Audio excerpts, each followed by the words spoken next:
Hello everyone, and welcome to another Game Explained discussion. I'm your host, Ash Paulson, and today I'm joined by special guest Petrit Dehan, who is attending Gamescom 2016 in Cologne, Germany, and is very graciously covering the show for us. Thanks for joining us, Petrit. Thank you for having me again. Yeah, really a pleasure. So, day one of Gamescom has wrapped, and you were there all day just, playing games and capturing footage and doing all sorts of stuff. Yeah, I know, just running around, having meetings all day, seeing lots of publishers, seeing lots of appointments, having lots of interviews. Yeah, all this kind of stuff. So yesterday was pretty cool. Really, really nice day to start. And we started at EA, and then we went over to Microsoft. We saw a few smaller indie guys. We went back to Microsoft. We had another audio interview. So yeah, it was pretty great and full day. Saw a lot of folks. Awesome. Well, do you want to talk about some of the highlights of your experience? Yeah, sure. I think for the Game Explain audience, I think Sea of Thieves from Microsoft, from the folks over at Rare, was a really cool experience. It didn't have actually hands-on, but we had a hands-off presentation that took like 40 minutes. And they talked us through the game, and they talked us through why they are making this experience and how they're presenting it to the audience. And it looks like, even though it's a new game for them, it's a new type of game, it actually looks like they already have a lot of experience within, development. And there were new guys on the team and pretty old guys on the team who were with Rare for a long time. But the entire studio feels like they're making a project that truly comes, their style to life, which hasn't been made in quite some time, as most Rare fans know. Yeah. So it's nice to be able to see Rare kind of get to stretch their wings again, and I know a lot of us, myself included, are still just kind of waiting for the day they announce a new Banjo-Kazooie, but until then, and I know Andre specifically is very excited about Sea of Thieves, so, until we get a new Banjo or Conquer or something, it is nice to see Rare kind of getting to stretch their creative muscles again. Yeah, sure. Yeah, that's totally correct. Yeah, and I think the most impressive part is the fact that they're actually calling it a modern adventure game, and actually not like a combat action game, even though those are elements inside the game. But they are truly focusing on the fact that your exploration alone or with a small team or with an entire crew, and you get on a ship and then explore the world that they have, and dig up treasure and bring it back to your hideout, and just go into pubs and do all these kinds of adventures that you can do with or without a team, and truly make it your own. Essentially, they provide all the tools, and you'll be able to basically do whatever you want.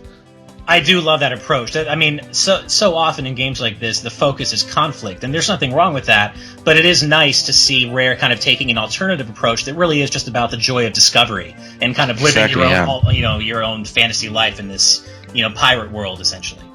Yeah, sure.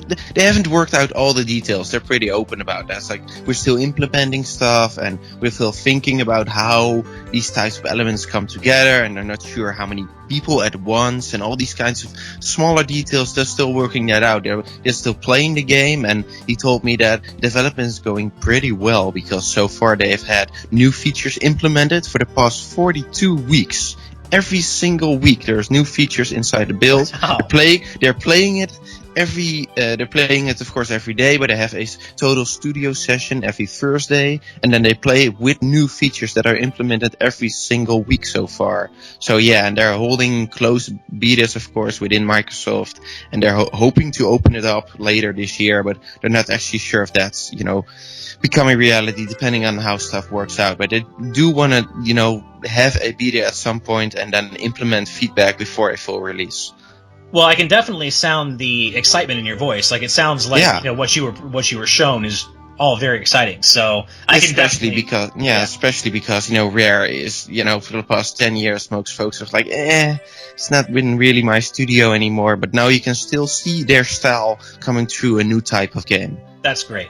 Well, I know a lot of Rare fans have been waiting for that kind of Rare magic to kind of, peek through in one of their games again, and it's really nice to see that potentially happening here. Yeah, sure, yeah. And let's see. So I saw Gears of War 4, which is, third-person action game. But it actually, if you have an Xbox One, you should totally check out some videos from Gamescom because it looks so good. These new engines. Yeah, it looks like something. It is more of the same, but it looks way better than it ever did before. And they truly are back to their roots with, the type of game. They waved off a little bit on the last two games, but now they're back to what made it popular. So yeah, we'll see how it turned out, but it looks really good. Well, and there's No, go ahead. Oh, well, there's nothing wrong with it, with having more of the same and just looking a lot better. I mean, that's essentially what Uncharted 4 was, and that was not a complaint. I was like, when I buy an Uncharted game, I expect the Uncharted experience. I don't need some crazy new innovative thing to happen. And Gears of War, I feel like, I'm not personally a Gears of War fan, but if I was, I feel like if I'm going to go out and buy the new Gears of War game, I'm expecting a Gears of War experience. Exactly. Yeah, and of course they have new elements and new enemies and new kinds of mechanics, but it's still going into cover, shooting and walking distances and, experiencing the adventure that they created. Right. Great. Well, now, since we're on the subject of Microsoft and Xbox, did you have a chance to play Cuphead at all?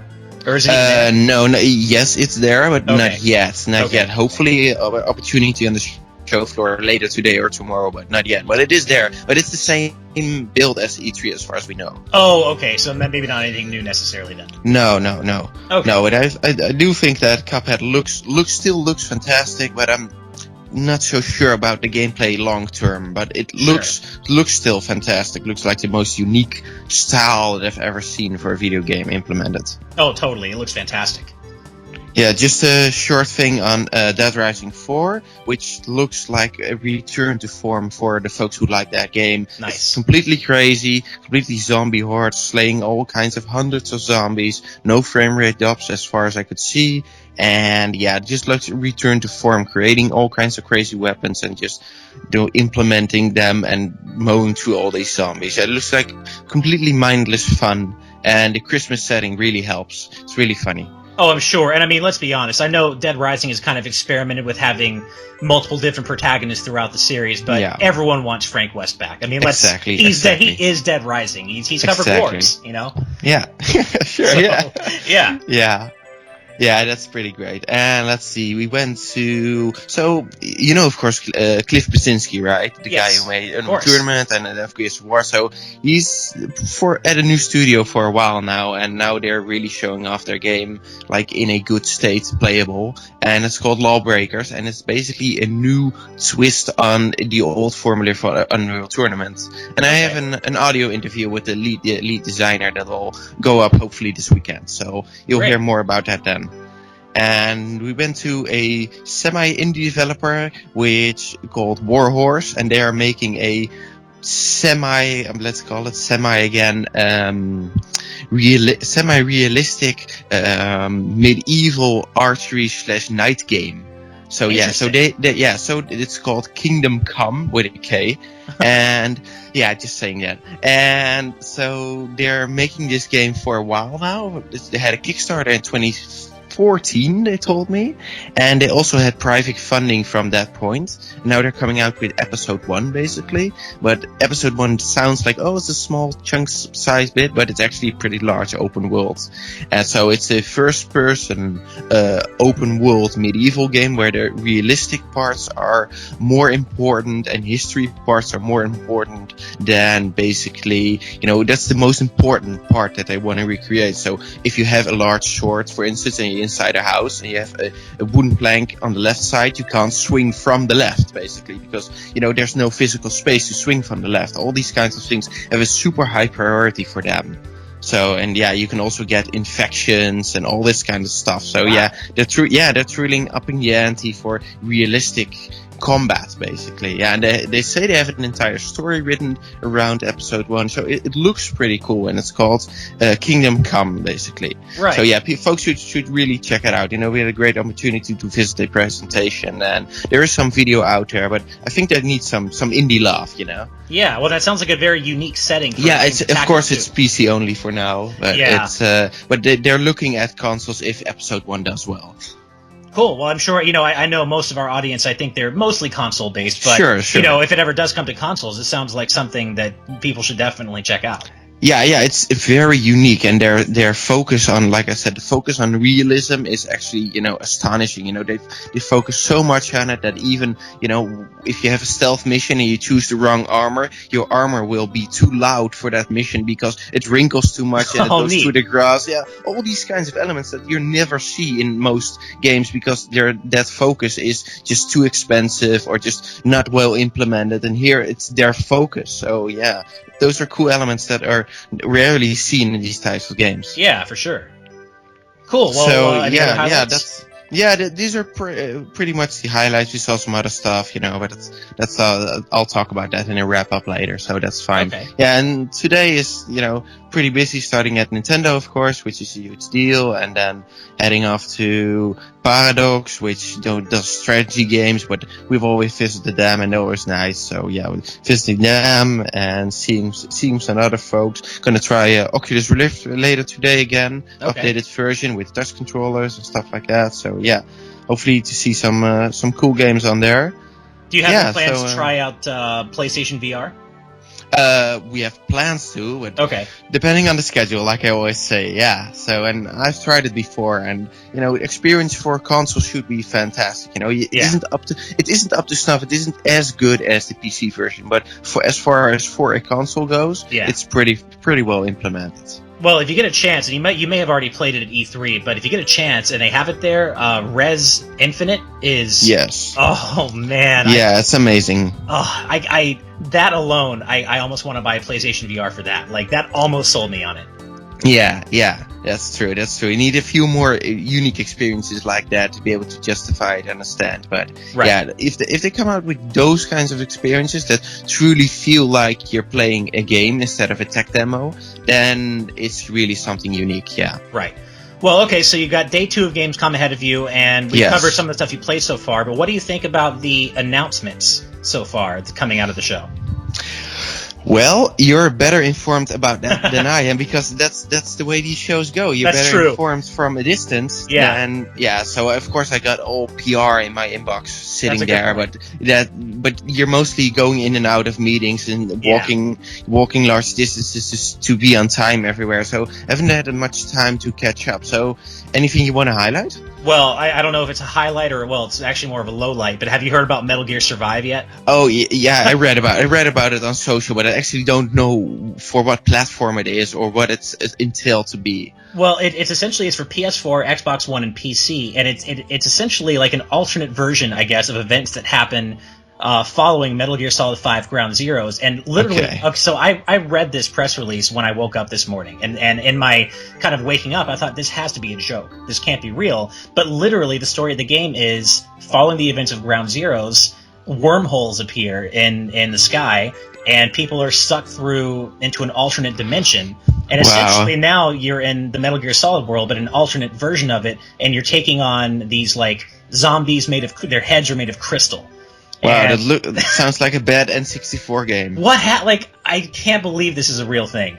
Wow. I mean, it could end up being an awesome game, I guess. I just know that it's so far from what people want for Metal Gear.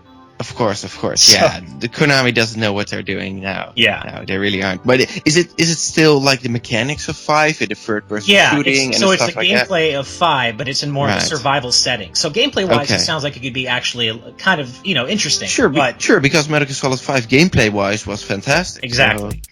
I just don't think it's what people want from the universe necessarily. No, it really isn't. No. On the other end of that, though, I've been actually really poring over all the new footage released of Final Fantasy 15 at Gamescom, and I have to say, I was already pretty hyped for the game, but I guess they're showing off Chapter 0 and then the first 3 chapters as well. And man, I know Square has painted an easy target on their backs by delaying it yet again and everything. And yeah, sure, but come on, if they need more time, they need more time. That's fine. Yeah. But I heard very much mixed reactions, because we had a community meetup last night and a few folks played it and a few folks were extremely positive, and a few folks were extremely negative. Interesting. So the one said, oh, it looks great and it's super different environments because of this. We heard, of course, the stories about this cross-country road trip, and you say like, how many different environments can there be? And we actually really go from like desert to forest to more snow to it's actually really type of different environments with different enemies and different encounters. So that sounds all positive. But I also heard from a few folks that the frame rate wasn't up to snuff yet. So but they got extra time for that. But they released all kinds of previews. I heard before the day before Gamescom, so people should check up on that. And so far mixed reactions. So they have a little bit ways to go, I assume. That's why they delayed it. Yeah, I guess. But I gotta say, just based on the footage I've seen coming out of Gamescom, I'm sure there are framing issues, and you can see that in the footage. But I don't know. I'm really feeling it. I'm pretty excited. Yeah. Folks have mixed reactions, but the people who are positive are really positive. So I can tell. Yeah. Well, cool. Anything else you want to highlight before you head off to day 2 of Gamescom? No, not for now. No, just make sure to stay locked at GameXplain, and we'll talk about my experience tomorrow morning. Awesome. Well, then from day 2. Awesome. Well, then I think that about wraps it up for us here. But before we end, do you want to tell our listeners where they can find you? Yeah, sure. They can find me on Twitter at the Dutch Slayer. Yeah, THEDUTCHSLAYER. There will be a link in the description as well. And if my mobile phone connection holds up, I will be posting pictures and impressions throughout the day. So folks can check that out, and we'll have a new discussion tomorrow. Awesome. Well, thank you again for covering the show for us all the way in Germany. We really appreciate it. No problem. Talk to you again soon. Cool. Well, as always, if you guys like this discussion, please like it and hit that subscribe button. Otherwise, keep it on GameXplain for more on Gamescom 2016 and all things gaming. Until next time, guys. Bye.